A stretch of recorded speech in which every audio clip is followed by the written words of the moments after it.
Hoş geldiniz Büyüce Şura üyeleri.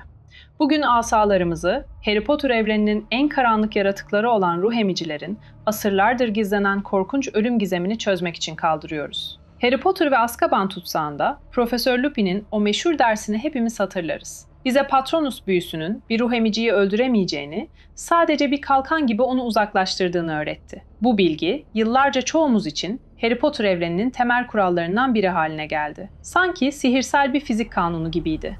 Ruh emiciler yok edilemez, sadece püskürtülür. Neredeyse her Potterhead'in kabul ettiği tartışılmaz bir gerçekti bu. Peki ya bu hikayenin tamamı değilse? Ya Profesör Lupin bize yalan söylemediyse? Sadece Sihir Bakanlığı'nın nesillerdir sakladığı eksik bir gerçeği anlattıysa? Bugün kanonun en karanlık ve en derin köşelerine dalıyoruz. Kitaplardan, J.K. Rowling'in açıklamalarından ve büyücülük dünyasının kendi mantığından yola çıkan, tüyler ürpertici ama bir o kadar da akla yatan bir teoriyi inceleyeceğiz. Bu teoriye göre ruh emiciler aslında ölümlüydü ve büyücülük dünyasının en büyük sırlarından biri onların nasıl sessiz ve acımasız bir yok oluşa sürüklendiğiydi. Hazırsanız bildiklerimizi yeniden sorgulayacağımız bir yolculuğa çıkıyoruz. Çünkü gerçek, Lupin'in bize anlattığından çok daha karmaşık ve karanlık olabilir. Lumos.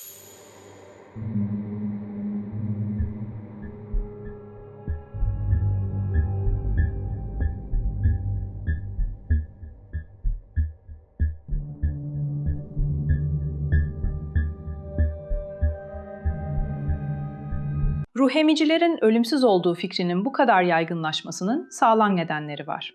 Bu ölümsüzlük efsanesinin nereden geldiğini anlamadan teorimizi de tam olarak oturtamayız. Bu inanışın arkasında birkaç temel direk var ve ilki tabii ki güvenilir bir otorite olan Profesör Remus Lupin'in kendisi.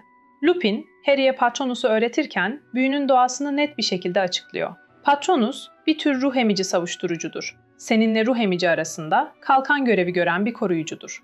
Dikkat edin, öldürücü ya da yok edici demiyor. Kalkan ve koruyucu diyor. Lupin gibi bilgili ve iyi niyetli bir öğretmenin sözleri, Harry için olduğu kadar biz okurlar için de bir kanun gibiydi. O an ruh emiciler hakkındaki temel anlayışımız şekillendi. Onlar savaşarak yenilecek düşmanlar değil, pozitif enerjiyle uzaklaştırılacak doğaüstü güçlerdi. İkinci ve belki de daha güçlü direk, kanonda bariz bir kanıtın olmaması.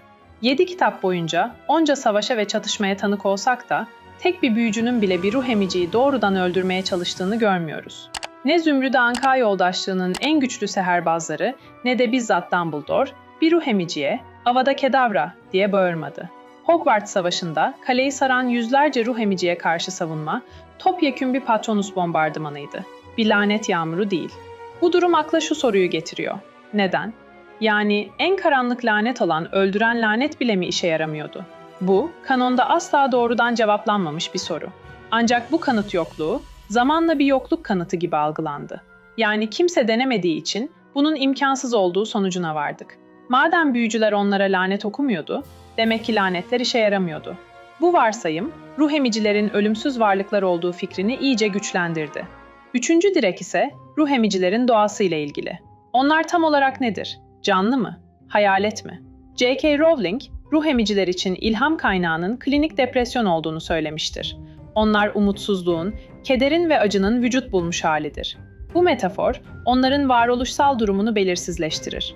Bu amortal, yani ne tam ölü ne de tam diri olma hali, onları geleneksel öldürme kavramının dışına itiyor gibi görünüyor. Bir fikri veya bir duyguyu nasıl öldürebilirsiniz ki? İşte bu felsefi çıkmaz, büyücülük dünyasının onlara yaklaşımını şekillendirmiş olabilir. Onları bir hastalık gibi görüyorlardı. Tedavi edilemez ama belirtileri geçici olarak bastırılabilir bir hastalık. Bu üç neden, Lupin'in öğretisi, öldürücü büyülerin kullanılmaması ve doğalarının belirsizliği bir araya geldiğinde neden herkesin ruh emicilerin yok edilemez olduğuna inandığını anlamak kolaylaşıyor. Fakat her kural gibi bu algının da ardında gözden kaçan detaylar olabilir. Şimdi, bu sağlam görünen temelleri sarsmaya ve ruh emicilerin aslında ne kadar savunmasız olabileceğini gösteren ilk kanıta geçelim. Ruh emicilerin ölümsüzlüğü efsanesini sorgulamak için önce onların varoluş biçimlerine dair bir teori geliştirmeliyiz. Onları genellikle bireysel yaratıklar olarak düşünürüz. Ancak J.K. Rowling'in Pottermore gibi kaynaklardaki açıklamaları çok daha tuhaf bir tablo çiziyor. Rowling, ruh emicilerin biyolojik anlamda üremediğini, yani çiftleşip yavrulamadıklarını anlatır. Bunun yerine umutsuzluk ve sefalet nerede artarsa orada çoğaldıklarını belirtir. Fandom içinde sıkça kullanılan bir benzetmeyle, çürümenin olduğu yerde bir mantar gibi büyürler.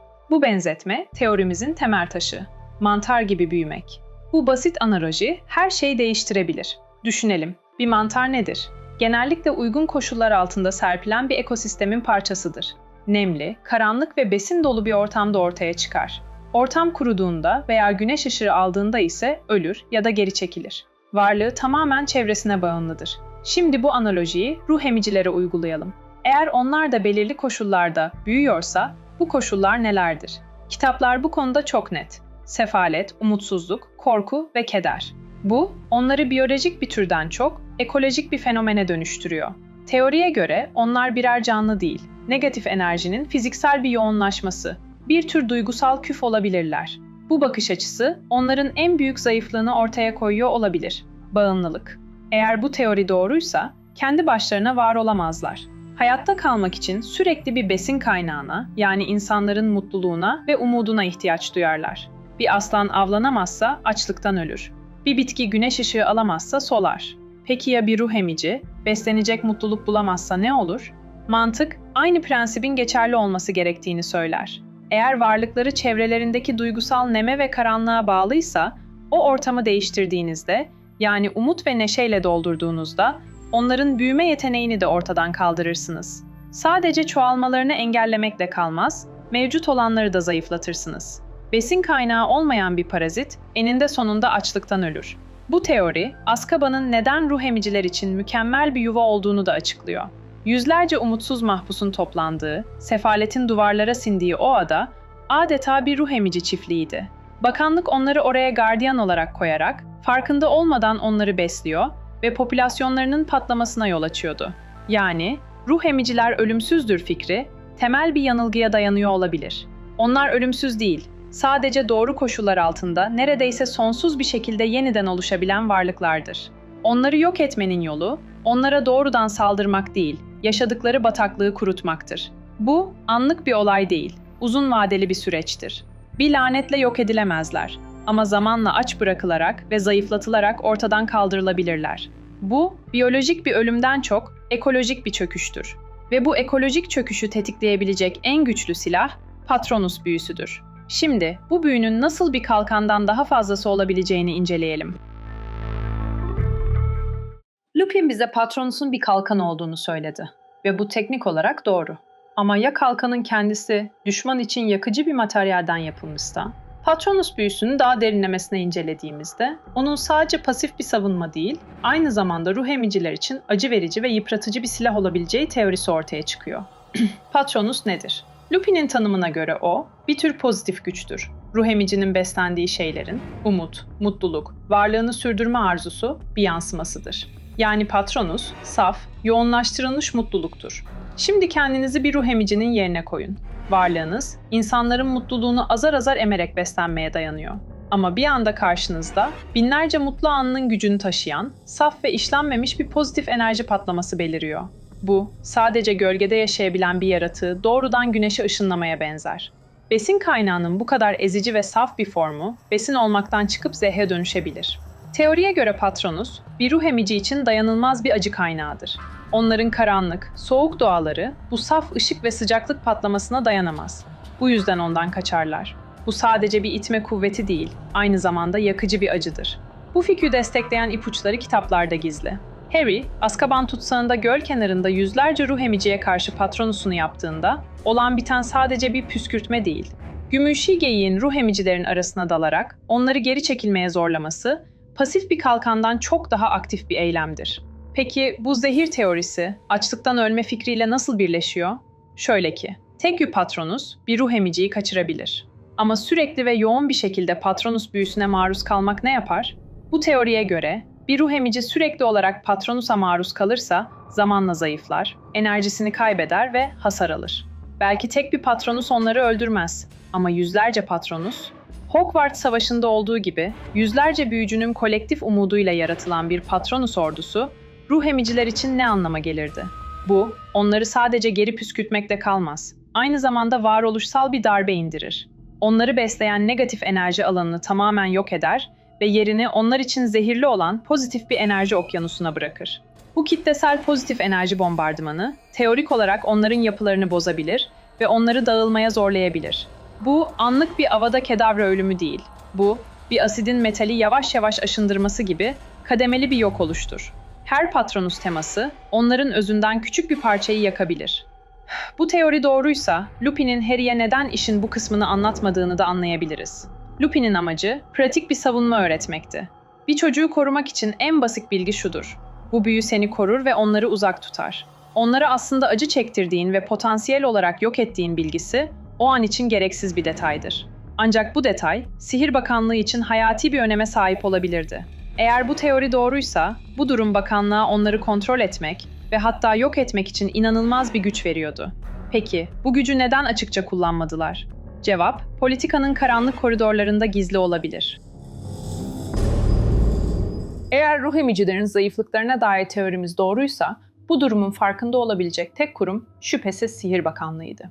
Onların bu konudaki eylemleri, teorimizin en önemli politik kanıtını oluşturabilir. Belki de bakanlığın ruh emicilerle ilişkisi bir cehalet hikayesi değil, acımasız bir pragmatizm hikayesidir. Bunu anlamak için Pottermore'da anlatılan Azkaban'ın tarihine bakalım. Kale, 15. yüzyılda karanlık bir büyücü tarafından inşa edilmişti.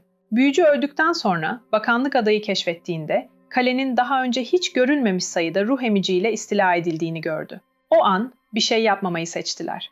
Ruh emicileri yerinden etmenin Anakara'ya saldırmalarına neden olacağından korktular. Ancak yıllar sonra Bakan Damokles Roll bu korkuyu bir fırsata çevirdi. Ruh emicilerin doğal gardiyanlar olarak kullanılabileceğini öne sürdü.